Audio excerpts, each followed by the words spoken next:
All right, you beautiful bastards, strap yourselves in because today we're going balls deep into Ulan-Ude. Ulan-Ude. This shithole in Russia that's Yeah. about as far off the beaten track as you can get. Unless you're into that whole giant head thing, You know the one? it's certainly not your average package holiday destination. Fuck no, but that's why we're here, right?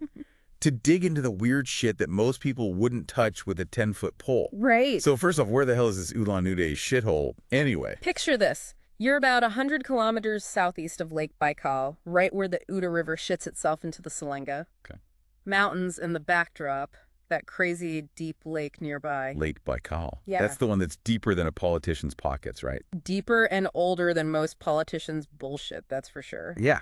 Holds something like 20% of the world's unfrozen freshwater. Damn. And the Selenga, that's its main artery pumping life into the whole damn ecosystem. So, We're talking unique species biodiversity out the ass, the whole shebang. so this Selenga River, it's kind of a big fucking deal then. Absolutely screw with that. And you're screwing with the planet's entire plumbing system. Okay, let's cut the crap about Mother Nature for a second, get to the good stuff. Okay. What's the story behind this city's name? Udinskoye, Verknoydinsk, Ulan-Ude. Ulan-Ude. Sounds like someone was having a stroke while trying to write it down. Well, the names tell a story. You know, Udinskoye from the Uda River. Right. Pretty straightforward. Then it morphed into Udinsk, and eventually they slapped Verkne on the front, meaning upper, to separate it from another Udinsk on the map, bureaucracy at its finest. That's when it officially became a city, though. So these pencil-pushing asshats couldn't come up with a new name, so they just went with upper whatever the fuck. Too much. But then in 1934, along came the commies, and bam, Ulan-Ude, meaning Red Uda in the Buryat language. Ah, They just had to leave their mark, didn't they? typical. Yeah. So the name's been through the ringer, dragged through the mud of history. Yeah, but each name is like a timestamp marking a different era, you know? Power shifts, cultural changes, it's all baked in there. Speaking of power shifts, let's talk about those Cossacks. Weren't they a bunch of badass motherfuckers? Oh, absolutely. They were like the Russian Empire's special forces pushing into Siberia, kicking ass and taking names. They built Ulan-Ude as a fortress back in the day. Tough bastards, warriors, traders, the whole bit. Right. And then the Trans-Siberian Railway came chugging along and changed the whole damn game, right? Exactly. It was like someone ripped a hole in space-time. Suddenly, people, goods, ideas all flooding into Ulan-Ude, connecting it to the rest of the world. It went from a backwater outpost to a major player on the world stage. Hold the phone. Wasn't this place also the capital of something called the Far Eastern Republic? The Far Eastern Republic. What the hell was that about? Ah, yeah, that's a bit of a forgotten chapter in Russian history. Yeah. After the Bolsheviks threw their revolution party, this short-lived buffer state popped up. Like a political condom for a hot minute. It only lasted a couple of years, but Ulan-Ude was the HQ. So this town's seen some shit, man. More shit than a porta potty at a chili cook-off. It's been a Cossack pit stop, a trading hub, a communist stronghold, you name it. Okay, history lesson's over. Time to address the giant stone dick in the room. You mean Lenin? Who else? That head's bigger than my ex's ego. It's fucking massive. It's the largest Lenin head statue in the world, almost 8 meters tall and weighing over 40 tons. They built it in 1970 to celebrate the big man's 100th birthday. Talk about a legacy, huh? It's like they were trying to overcompensate for something. Maybe the whole communism thing not working out so well. Maybe. But it's a potent symbol of a time and place, right? Standing there like a giant middle finger to the world. A reminder of a past that some people still cling to. But don't think for a second this place is stuck in the Soviet era. It's got a lot more going on than just communist ghosts. Oh, absolutely. Ulan-Ude is a total mindfuck of cultures. Oh, yeah. You've got Russian, Buryat, Mongol, even a sprinkle of Tibetan Buddhist in the mix. It's a blend you won't find anywhere else.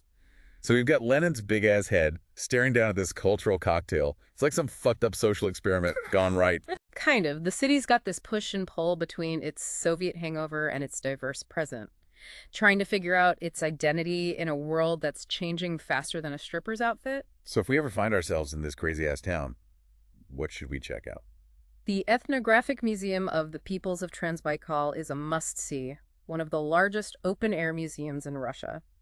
You'll find everything from traditional Buryat yurts to old Siberian wooden houses, like a time machine but with more vodka. Sounds cool. Yeah. What about this Ivolginsky Datsand thing I keep hearing about? Yeah, that's a trip. A trick. It's the center of Tibetan Buddhism in Russia. Beautiful monastery just outside the city, Monks chanting, spinning prayer wheels, the whole mystical shebang. Buddhist temples, giant Lenin heads. What the actual it's like someone took a bunch of random shit and threw it into a blender. That's a pretty good way to describe it, actually. Ulan-Ude is a city of contrasts, man. Makes you question everything you thought you knew about Russia. All right, we've covered the culture crap. What about the dark side? I hear there's a military base nearby that's basically a tank graveyard, wall-to-wall weaponry. You're talking about the Vagzhanovo Military Depot, one of the largest in Russia. It's packed with thousands of pieces of military equipment, tanks, armored vehicles, artillery, the whole 9 yards. Holy shit. Sounds like something straight out of a Red Dawn remake. Oh, it was a key asset during the Soviet era, and it's even more important now with the whole Ukraine mess going on. Wait, so they're still using this place? Like they're moving tanks in and out as we speak? You bet. They've been shuffling a lot of hardware out of there to prop up the war effort. Fuck, man, this is getting a little too real for me. It's a wake-up call, you know?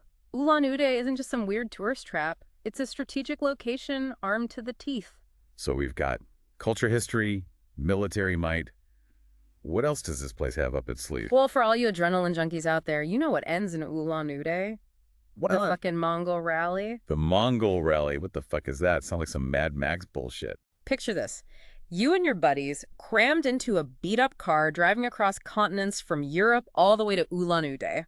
No set route, no support teams, just your balls and a map that's probably more wrong than right. Okay, that's some bucket list shit right there. Sounds absolutely mental. Oh, it is. It's about pushing yourself to the limit, embracing the chaos. And Ulan-Ude is the finish line where you can finally drink yourself into oblivion after weeks of driving through hell and back. So you're telling me after weeks of dodging camel potholes and God knows what else, you end up in this city with a giant Lenin head staring down at you? Pretty much. The ultimate juxtaposition of chaos and history, man. It's a fitting end, wouldn't you say? Ulan-Ude, Lenin heads, tanks, Buddhist temples, and a whole lot of crazy. Who knew? It's a city that defies expectations, that's for damn sure. Welcome back, you degenerates. Still with us on this wild ride through Ulan-Ude. Good, because we're just getting warmed up. Yeah. We were talking about that Mongol rally before, that clusterfuck of a road trip that ends in this city. Right. It's like a pilgrimage for people who like to punish their cars and their livers. It's a real test of human stupidity, that's for sure. The rules are simple. Start somewhere in Europe. Okay. Finish in Ulan-Ude and try not to die along the way. Oh, and raise some cash for charity while you're at it. So no set route. Oh. No support team. None. These people are basically winging it across continents in cars that are probably held together with duct tape and prayers. Pretty much deserts, mountains, corrupt border guards. It's a gauntlet of chaos. And they do it all in cars that wouldn't pass a safety inspection in a junkyard. Sounds like a recipe for disaster and a shit ton of fun. Oh, there are breakdowns, crashes, all sorts of fucked up shit that happens along the way. But that's part of the appeal, right? It's about saying fuck you to the ordinary and embracing the absurdity of it all. So what kind of maniac signs up for this shit? All kinds. You've got your adrenaline junkies, your trust fund hipsters, people who are just plain bored with their lives. It's a real mixed bag of nuts. I bet they come back with some stories that would make a sailor blush. Oh, you can count on it. Imagine the camaraderie, the shared suffering, the sheer relief of making it to the finish line in one piece. It's a bonding experience that would make a therapy group jealous. And they all converge on Ulan-Ude. This city that's already a cultural clusterfuck. It's like throwing a Molotov cocktail into a dumpster fire. It's a fitting end to such an epic journey. A city that doesn't give a shit about expectations, welcomes people who don't give a shit about the rules. Right. It's beautiful in a way. All right, enough about the Mongol rally. Okay. Let's talk about the locals, the people who actually call this crazy place home. What's the vibe like? Well, it's a diverse bunch, as we've already established. Right. But the Buryats, the indigenous people of the region, make up a good chunk of the population. They've got their own distinct culture, traditions, language, the whole shebang. So it's not just a bunch of Russians stomping around in those furry hats chugging vodka. Not at all. The Buryat culture is very much alive and kicking in Ulan-Ude. You see it in their clothing, their music, their food. It's a blend of Mongolian and Siberian influences with a dash of something you just can't put your finger on. Sounds intriguing.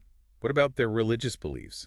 Are they all lining up to kiss Lenin's giant concrete toe? This is where it gets even more interesting. The Buryats traditionally practiced shamanism. Shamanism. A belief system that's all about connecting with nature spirits and tapping into the unseen world. Like with the chanting, the drumming, the whole psychedelic trip into the spirit world. Exactly. It's an ancient practice rooted in the land and the power of nature. And a lot of Buryats still practice it today, even alongside other religions. So you got shamanism, Buddhism, Christianity all swirling around together. Yeah. Talk about a spiritual cocktail. You could say that Ulan-Ude is a place where different belief systems bump up against each other, sometimes clash, sometimes blend. It's all part of what makes the city so damn interesting. It sounds like a pretty chill place, honestly. If you can ignore the whole military-industrial complex lurking in the shadows. It's got its challenges like any city, but Yeah. the people there have a certain resilience, a warmth that you don't find everywhere. Okay. They've been through some shit, but they've come out the other side with a sense of humor and a strong shot of vodka. All right, let's switch gears for a minute. Let's talk about money. What keeps the lights on in this city? Well, Ulan-Ude is a major industrial center for the region, mining, manufacturing, and of course that massive military base we talked about. It's a hub for all sorts of heavy industries. So not exactly Silicon Valley, then. Not quite, Yeah. but it's a crucial part of the Russian economy. Mm. And those tanks aren't just for show. Right, They represent jobs, revenue, and a whole lot of firepower. right. Makes you think about the whole guns or butter debate. It's a complex equation, man. But there's no denying the impact that industry has on the city. So we've got industry, culture, religion, and a whole lot of history crammed into this one place.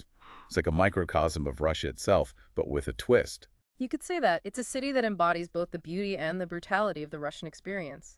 The past and present are constantly pushing and pulling at each other, creating this strange, unpredictable energy. And it's all happening under the watchful gaze of that giant Lenin head, like some communist gargoyle judging us all. It's a potent symbol, that's for sure.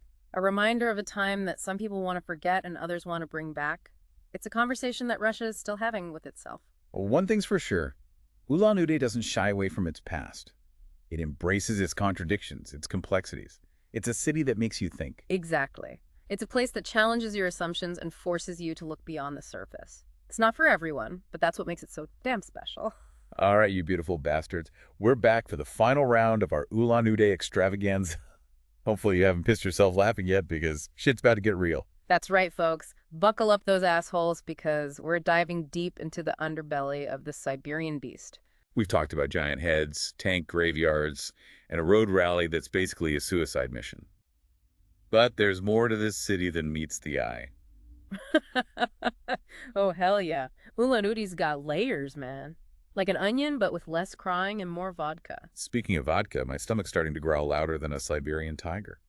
What do these people eat in this frozen wasteland? I'm imagining something involving a lot of meat and potatoes. You're not far off. Get ready for some hardcore Siberian cuisine. They've got a thing called buzzy, a kind of dumpling packed with meat and broth. It's like a warm hug for your gut. Buzzy. Sounds kind of adorable for something that's probably made with bear meat and sadness. Don't let the name fool you. These things are dense, man. Like eating a brick of pure protein and fat, perfect for surviving a Siberian winter. I'm all about food that sticks to your ribs. What else should we be shoveling into our faces? You gotta try kushur. It's like a meat pastry fried to a crisp.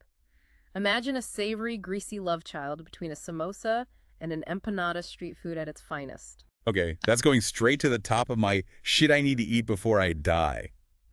Now I'm seriously craving some Ulan-Ude grub. But what about drinks? Surely they have something stronger than tea to wash it all down with. Well, vodka is the national pastime, of course, but if you're feeling adventurous, try some kumis. It's fermented mare's milk, tangy fizzy, and definitely an acquired taste. Fermented mare's milk. Are you fucking with me?